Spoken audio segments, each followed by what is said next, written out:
What is up, guys? We're going to be reviewing IVT just like I did last year, except I'm B4U this time, not RVL. So I played Goman on Eversleeping against this team comp, and I saw an anti and I saw a forward. I was like, okay, I'll run excitement. Okay, so right here we're really leaning towards this magician. He's in the open, and right here I kind of just have to not lose him. And based on these scratch marks, I concluded he went right, and then he went through, and then I hit him. So basically, I just want to do the same thing again against this magician.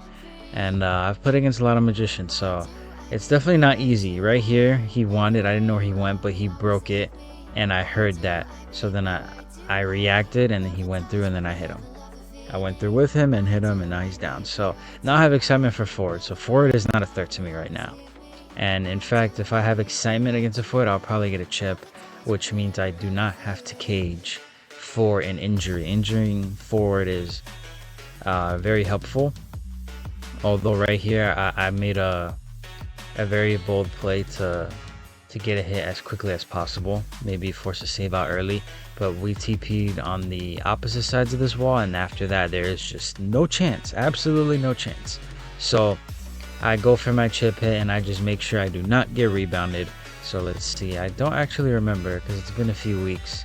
Yeah, I just go for the magician right here, and I actually lose him here. And with the forward breaking the cage and a wand, there's like almost no way I can get the hit. So right here, I just need another cage hit right here, and boom, I get it. So it's very important that forward did not stall more time in order to get this win. So right here, there's nothing much I can do. I can't really chip him, so I just break the pallet, get my energy back, and then continue on with this chair. So now I get the chair, and I have really no energy, so there's not much I can do right now. I didn't see the ante there. I really didn't know where this next person was coming from. All I know is that the forward Cypher Rush is very slow based on how often he was near me. Now right now, I'd love to get an injury here on anyone. It doesn't matter. Just get an injury. And I got an injury there. Anti's creeping up on me, so I'm just like, okay, I'll just chip her. And now forward's back. So one thing I do know is one of their ciphers is very far behind. So right here, cage, I just get a hit. Take a hit and make sure I secure my down on magician. I have a lot of injuries, so this can snowball into a win. So right here, I'm just looking around. I actually did not see ante. If I saw ante, I probably would have considered it as my chase target. But for now, Ada was there, but I wanted this ante, and I did not see this ante go graveyard, which allows them to get a bit more Cypher Rush and a bit more time to heal.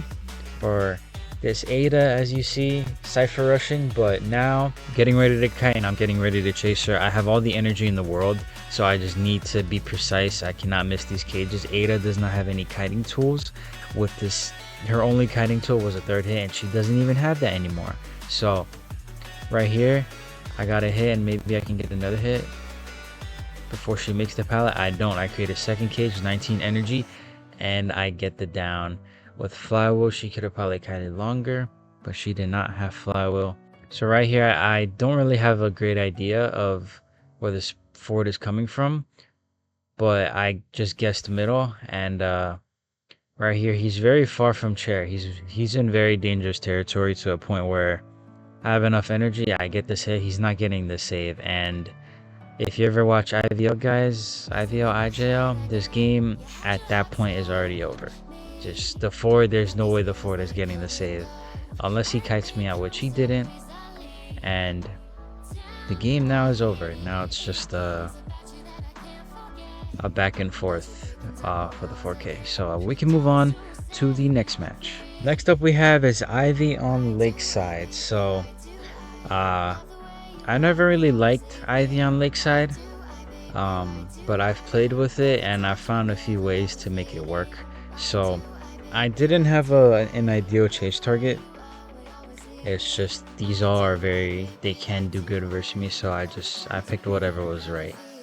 Big boat Finn was there. I'm like, nah, so I'll just chase this embalmer. I'll chase this embalmer. I immediately start chasing, and right here He vaults the window, and I'm hoping for hunt right now. I really want hunt, and luckily I get the hunt and get the hit. So this is very nice. I what's it called? Backstepped, I guess. I turned my camera for the 60. I really wanted that 60, and I needed to make sure that I would get it, so that the next scare is really a big threat. And because of me blocking Cypher Rush, it's almost as if this isn't helping me. I'm blocking the Cypher Rush, so at this point it's like I'm only going for blink, and this is the decision that I've made. Regardless, either can work, but I think that was an embalmer mistake. He probably thought I was on the other side, so I didn't have to blink, but I would have blinked if I had to. Now I chair embalmer, and I just have to be prepared. I forgot this was a factor, that right here, this embalmer, the coffin, so I need to make sure I can TP. And right here, I actually forgot that I don't build fear with the new embalmer change, so that's quite big. I lose a lot of time because of that. Good thing though is I still have blink, so I could have gotten the hit there, but I was like, I would rather it down, and that is exactly what I took. So right here, to ensure that nothing crazy happens with this coordinator, I really did not want to, just wanted to get my chair, just get the chair. The kite wasn't too long, and especially I blocked the Cypher, so this is going in my favor. Right here, I decided to go to coordinator. I didn't know if this was worth it in the moment, but I took out a cord gun, and as a result, they get a free save. So it's I guess it's a trade-off. It's really just a trade-off. Coordinator is itemless, although Merc has all items and is healthy. So I just have to make sure I get this down. I get the down, and now we move on to the mid game. So I start with the coordinator, and it's quite smart. She went up the ramp, so now I really have no hit potential here. And at this point, if I chase her, it's probably just a waste of time. So now we go to this Merc, and I'm not sure what this coordinator, like, I couldn't predict her next move right here, like which Cypher she'd do, because there's another Cypher there. So I'm like, okay, I'll just chase this Merc and see if I can get something out of this Merc. I try to TP quicker, closer to him, I think, and I did. And right here, I'm still chasing. It doesn't seem like small boat is being done, but it is one of the highly progressed Cyphers. And now I do suspect that Cord is trying to do that Cypher soon. And right here, Merc as well. This is the multi-task that you have to do. Merc, I'm chasing Merc, and that's either a hit or that's a pallet stun. Regardless, I won something out of it.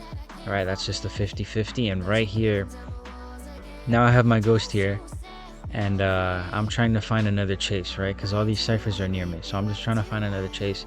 And yeah, so right here, now she touches the Cypher, and I go on her. So I go for this 40, but I honestly don't think it's useful, because Merc's fear starts going up, so I have to predict which rock to go to. And as a matter of fact, I was wrong. And now I start roaming to check for tinnitus. This will tell me if they're decoding. And so far, from what I know, they're not decoding, so I'm guessing that they're probably healing. I don't know where, but I do find them. It doesn't matter who I hit, I just need a blink hit. And that's exactly what I got. And now we basically go back and forth. They haven't gotten much Cypher Rush in, so this is very good for me. It's very, very good. And right here, I'll see if I can get coordinator. I don't know if I can, but okay, right here I can probably scare her out of the window, and I do. I accidentally hit the wand, but I hit her, and now I have the chair, and I can protect these Cyphers very, very nicely. They're gonna get the save, but I will get it down from it. That's the benefit of these injuries. And so this game, once again, comparing it to IVL, IJL, sometimes there's points in the game you reach where it's just there's no coming back unless I make major mistakes. This is one of them, and the only way they really come back is kiting my full presence. And right here, they didn't kite it. I get the down. This is still winning territory for me by far, so we'll still continue playing it. Right here, Merc was probably going to be the one that saves. I can leech Merc just to have an extra rock here, but the rock it doesn't really matter, to be honest. What I need is to be on this court and be ready to kill her. if she decides to just do it in my face. So I could try to kill her right now if I had full presence, but I don't. So now I'm kind of playing a game with this merc. There's not much here. The coordinator can get the progress in. The cipher won't pop at least, so I can get an injury on merc. Fire investigator now is dead on chair, and now I can just go for this kill or chair merc, and I go for the kill instead. And this person is halfway chaired, so now I have a chair down on merc. Merc will never get up because of his debuff, and fire investigator being injured cannot do anything to get this rescue. So once again, this is a winning territory, but if you want to be specific in tournament setting, this is 4K territory. That is pretty much it for this one, at least for the semifinals. I might do more, I'm not sure, but I have a lot more videos in production and I have to stream as well. So thank you guys for watching, and I will see you all next time.